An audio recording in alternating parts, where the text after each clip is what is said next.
அகிலமெங்கும் உள்ள தமிழ் நேயர்கள் அனைவருக்கும் பரம்பரை ஜோதிடர் உங்கள் மனோ பாலாஜியின் அன்பான வணக்கம். மகர ராசி அன்பர்களுக்கு சுக்கிர பகவானின் பெயர்ச்சி உங்களுடைய ராசிக்கு 5ஆம் பாவகாதிபதி சுக்கிர பகவான். அது மட்டும் கிடையாது, உங்களுடைய ராசிக்கு 10ஆம் பாவகாதிபதியாக வரக்கூடியவரும் சுக்கிர பகவான். சுக்கிரன் ஒருத்தருடைய வாழ்க்கையில் பணங்காசு சொத்து சுகம் மட்டும் கிடையாது, ஒரு அருமையான ஒரு வீடு, பணத்தையும் கொடுக்கக்கூடியது, சந்தோஷத்தையும் கொடுக்கக்கூடியது, எல்லாத்தோட சுகம், கலஸ்திர ஸ்தானாதிபதினு சொல்லுவோம் சுக்கிர பகவான். அப்படி பல கலஸ்திர காரகான் அப்படின்னா ஒரு குடும்ப வாழ்க்கையை தீர்மானிக்கக்கூடியதே இந்த சுக்கிர பகவான் தான். இப்பேற்பட்ட கிரகம் உங்களுடைய ராசிக்கு 5ஆம் அதிபதியாகவும் 10ஆம் அதிபதி அப்படின்னா தொழில் ஸ்தானாதிபதியாகவும் வரக்கூடிய சுக்கிர பகவான் இந்த ஏப்ரல் மாதம் 19ஆம் தேதி உங்களுடைய ராசிக்கு 5ஆம் இடத்தில் 5ஆம் அதிபதியாக வரக்கூடிய 5ஆம் அதிபதியே ஆட்சி நிலை அடைகிறது. அற்புதமான யோகம். இந்த காலகட்டம் உங்களுடைய வாழ்க்கையில் எப்பேற்பட்ட ஒரு அற்புதமான மாற்றத்தை அப்படின்னா மன சந்தோஷத்தை ஏற்படுத்த போகிறார் சுக்கிர பகவான் அப்படிங்கிறத பற்றி தான் இந்த பதிவில் இப்போ நம்ம பார்க்க போகிறோமுங்க. ஃபஸ்ட் டைம் பார்க்குறவங்களா இருந்தீங்கன்னா சப்ஸ்கிரைப் பண்ணி பில் பட்டன் அழுத்தி ஆல் ஆப்ஷன் கொடுங்க. மகரம் கடும் உழைப்பாளிகள். மகர ராசியில் பிறந்தவங்களை பார்த்துட்டோம்னா ரொம்ப முயற்சி எடுத்து யாருடைய சப்போர்ட் இல்லாமல், யாருடைய ஒத்துழைப்பு இல்லாமல் தன்னால் எதையும் சாதிக்க முடியும் அப்படின்னு நினச்சி கஷ்டப்பட்டு ஒரு முயற்சி எடுத்து உயரத்துக்கு வரக்கூடியவங்க தான் இந்த மகர ராசிக்காரர். இந்த மகர ராசிக்காரருக்கு இன்னும் சொல்ல போனோம்னா சனி பகவான் இல்லையா உங்களுடைய ராசிநாதன், அப்போ உழைப்பாளிகள் இல்லையா? அது மட்டும் கிடையாதுங்க, நேர்மையாக இருப்பீங்க. அடுத்தவன் பணங்காசுக்கு ஆசைப்பட மாட்டீங்க. உழைக்காமல் வரக்கூடிய பணம் எனக்கு வேணும்னு நினைக்க மாட்டீங்க. அதே மாதிரி அரசியல் அரசாங்க சார்ந்த துறைகளில் ரொம்ப டச்சு இருக்கக்கூடியவங்களா சம்பந்தப்பட்டவங்களாக இருப்பீங்க. சமூக சேவைகளில் ஈடுபாடு அதிகமாக இருக்கும். மகர ஜோதி மாதிரி வெளிச்சம் கொடுக்கக்கூடியவங்க. நீங்கள் இருக்கக்கூடிய இடம் அடுத்தவங்களுக்கு சாதகமான வாய்ப்புகளை ஏற்படுத்தக்கூடிய ஒரு நல்ல மனிதராக இருக்கக்கூடியவங்க தான் மகர ராசி. அது பெண்களாக இருந்தீங்கன்னா ஆண் மகன் மாதிரி ரொம்ப தைரியசாலியாக இருப்பீங்க. தன் குடும்பத்தை நீங்கள் தான் நிர்வாகம் பண்ணுவீங்க.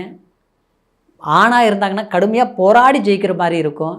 பெண்களாக இருந்தால் நிச்சயமாக ஒரு அரவணைப்பு மாதிரி தன் குடும்பத்தை கட்டுக்கோப்பில் வச்சு அவங்களுடைய குழந்தைங்களுக்காக, தன் குடும்பத்துக்காக தன்னையே அர்ப்பணித்து அவங்கள ஒரு வாழ்க்கைக்கு ஒரு உறுதுணையாக இருந்து வெளிச்சத்தை கொடுக்கக்கூடியவங்க தான் இந்த மகர ராசிக்காரர். ஆனால் ஒரு 7-8 வருஷத்தில் சொல்லக்கூடாது எத்தனை கஷ்டப்படணுமோ, உயிர் ஒன்று தான் போகலை, எல்லாம் கஷ்டப்பட்டுட்டேன். பிறந்த இடத்துலையும் பகையாச்சு, கட்டின இடத்துலையும் பகையாச்சு. அது மட்டும் கிடையாது, பழகின நட்பு வட்டாரங்கள்லையும் எதிரியாகிட்டாங்க. ஒரு காலத்தில் எல்லாமே நம்மளை தேடி வந்தாங்க, இன்றைக்கி நம்மளை பார்த்தாலே முறைச்சி பார்க்குற அளவுக்கு ஆகிப்போச்சு. இதெல்லாமே பட்டிருப்பீங்க மகர ராசிக்காரர். அப்புறம் பார்த்தோம்னா பண ரீதியில் எல்லாருமே நம்பாமல் கெடுவாங்கன்னு சொல்லுவாங்க. ஆனால் மகர ராசிக்காரர் எல்லாமே நம்பியே நம்ம ஏமாந்துருப்போம். இவங்களை நல்லவங்க நினச்சும் கொடுத்தோம், நம்ம கையில் இல்லை, அடுத்தவங்ககிட்ட கடன் வாங்கி இவங்களுக்கு கொடுத்தோம், கடைசியில் மொத்தமாக போயிடுச்சு. ஒரு ஷீட்டு நடத்தினோம், போயிடுச்சு. 50 பேர்கிட்ட வசூல் பண்ணி, அதாவது ஒரு பணத்தை ஒரு பக்கம் ட்ரான்ஸ்ஃபர் பண்ணோம், கடைசியில் பார்த்தா ஒருத்தர் ஏமாற்றிட்டா 10 பேருக்கு நாம் பதில் சொல்லக்கூடிய நிலைமை ஆகிப்போச்சு. சிலர்லாம் பார்த்தோம்னா நம்ம உடனே வாங்கியிருக்க மாட்டோம், ஒரு ஜாமீன் எழுத்து போட்டிருப்போம், கடைசியில் எல்லாருடைய பணத்துக்கு ஜாமீன் போட்டிருக்காங்க, அவன் வாங்கினவங்களுக்கு நாம் வட்டி முதலும் ஏற்றி கட்டக்கூடிய ஒரு சூழ்நிலையாகிடுச்சு. இப்படி பல அனுபவங்கள் மகர ராசிக்காரர் பட்டாச்சு. இதெல்லாமே பணங்காசில் கஷ்டப்பட்டுருந்தால் பரவாயில்லைங்க. ஹாஸ்பிட்டல் செலவு, தெண்ட செலவு, விரைய செலவு, கணவன் மனைவிக்குள்ளே அதாவது ஒரு ஒற்றுமையாக இருந்தவங்களை இன்றைக்கி புரிஞ்சிக்க முடியாத மன வருத்தங்கள் பட்டவங்க ரொம்ப பேர். ஆணும் பெண்ணுக்கும் ஒத்துமையே இல்லை, இன்றைக்கி டைவர்ஸ் வரைக்கும் போய் நிற்கிது. இப்படி சில சிரமங்களை எல்லாமே மகர ராசிக்காரர் சந்தித்த சூழ்நிலைகளுக்கு தகுந்த ஒரு பெயர்ச்சி, நல்ல பெயர்ச்சி தான் இந்த சுக்கிர பகவானின் பெயர்ச்சி. இது 5ஆம் இடமாக இருக்கிறதுனால வாரிசுகள் இல்லாதவங்களுக்கு வாரிசுகள் உருவாகும். வாரிசுகள் கல்வியில் ரொம்ப பின்தங்கி இருந்தாங்கன்னா அவங்களுக்கு கல்வி அறிவு நல்ல மதிப்பெண்கள் சிறப்பாக அமையும். அதே சமயத்தில் இந்த 5ஆம் பாவங்கிறது இன்னொரு விதத்தில் சொல்லப்போனால் பூர்வ புண்ணிய ஸ்தானம்னு சொல்லலாம். குலதெய்வத்தோட அனுகிரகங்கள் கிடைக்கக்கூடிய ஸ்தானம். குலதெய்வ ஒரு குற்றங்கள் முன்னோர்களுடைய நம்மளுடைய தாத்தா பாட்டி நாம் எந்த தப்பும் பண்ணல, ஆனால் முன்னோர்கள் ஏதாவது தவறுகள் பண்ணியிருந்தாங்கன்னா அதனால் நம்மளுடைய குடும்பத்தில் ஒரு வீடு கட்ட முடியல, ஒரு இடம் வாங்க முடியல, இல்லை பூர்வீக இடத்துல ஒரு வீடு கட்டலாம்னு நினச்சா கட்ட முடிய மாட்டேங்குது, இல்லை நம்ம ஒரு லோன் போட்டாவது ஒரு வீடாவது எங்கேயாவது வாங்கலாம்னு பார்த்தோம்னா எதுவும் பண்ண முடிய மாட்டேங்குது.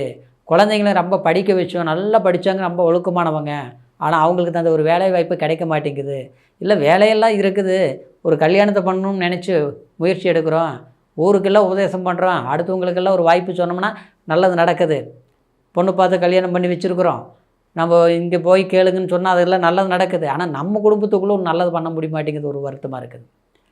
அப்படி இருக்கக்கூடிய ஒரு சூழ்நிலையெல்லாம் போய் நம்மளுடைய குழந்தைகளுக்கு தேவையானதை இந்த நேரத்தில் நீங்கள் செஞ்சு வச்சுருவீங்க.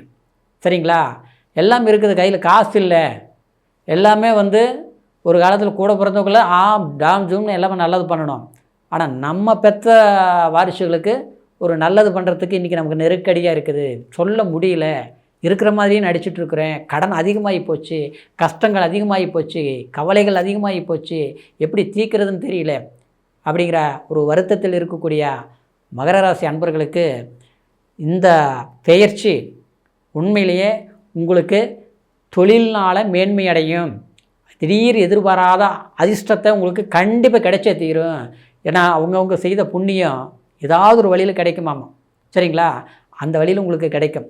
பயணத்தால் நன்மைகள் நடக்கும், அரசாங்க சார்ந்த இதில் ஒரு மேன்மை நடக்கும்.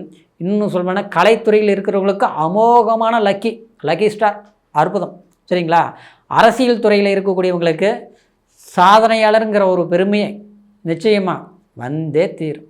நாங்களே எதிர்பார்க்கலைங்க, பெரிய அளவில் ஒரு சக்ஸஸ் ஆயிடுச்சு அப்படிங்கிற திருப்தி மகர ராசியில் பிறந்தவங்களுக்கு இந்த சுக்கிர பகவானின் பெயர்ச்சி சாதகமான அற்புதமான ஒரு காலமாக இருக்க போகுது. சரிங்களா? இன்னொன்று சொல்ல போனோம்னா பேச்சுவார்த்தை, கூட்டாளி, கூட்டு தொழில் இதில் மட்டும் கொஞ்சம் கவனம் இருந்துட்டால் போதுங்க. சரிங்களா? குலதெய்வம் கோயிலுக்கு போயிட்டு வர்றது ரொம்ப சிறப்பு இந்த ஏப்ரல் 19ஆம் தேதியிலிருந்து. சரிங்களா? குலதெய்வம் கோயிலுக்கு ஒரு முறை போயிட்டு வாங்க. பஞ்சமாதிபதி ஸ்தானங்க அப்படிங்கிறதுனால நம்மளுடைய முன்னோர்கள் சம்மந்தப்பட்ட ஒரு ஆலயம் வழிபாடுபட்ட கோயில்களுக்கு போய் அது உங்களால் முடிஞ்சது ஒரு பிரார்த்தனை பண்ணிட்டு வாங்க.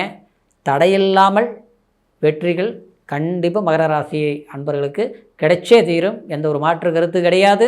இப்போ சொன்ன பலன்கள் அனைத்தும் கோட்சார் அடிப்படையில் சொல்லி இருக்கிறதுனால பிறப்பு ஜனன ஜாதகத்தையும் ஒரு முறை செக் பண்ணிக்கோங்க. ஏன்னா ஜனன ஜாதகங்கிறது அதுதான் உங்களுடைய வாழ்க்கை எந்த மாதிரி ஒரு பொசிஷனில் போயிட்டுருக்கு, இது எந்த மாதிரி செல்வாக்குகள் வாழ்க்கையில் ஒரு முன்னேற்றங்கள் ஏற்படும் அப்படிங்கிறது ஒரு கண்ணாடி மாதிரி. நம்ம முகத்தை பார்த்து எப்படி கண்ணாடியை பார்த்து நம்ம முகத்தை பார்த்து சரிப்படுத்திக்கிறோமோ அந்த மாதிரி நம்ம ஜாதகத்தை பார்க்கும்போது எல்லா விஷயங்களையும் தெரிஞ்சுக்கலாம்.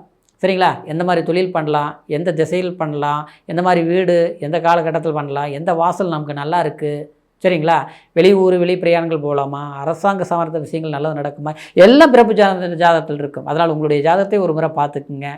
நம்மக்கிட்ட பார்க்கணும்னு நினச்சிங்கன்னா கீழே இருக்கிற நம்பருக்கு ஃபோன் பண்ணி உங்களுடைய பிறந்த தேதி, பிறந்த நேரம், பிறந்த ஊர் மூணையும் தெரியப்படுத்தி உங்களுடைய முழுமையான பலன்களை கேட்டு தெரிஞ்சுக்கிட்டு இனி வரக்கூடிய காலத்தை சரியாக பயன்படுத்துங்க. மகர ராசி அன்பர்களுடைய எதிர்காலம் சீரும் சிறப்புமாக அற்புதமாக இருக்க போகுதுங்கிற ஒரு வாழ்த்துக்களோட அடுத்த பதிவில் சந்திக்கும் வரைக்கும் நன்றி, வணக்கம்.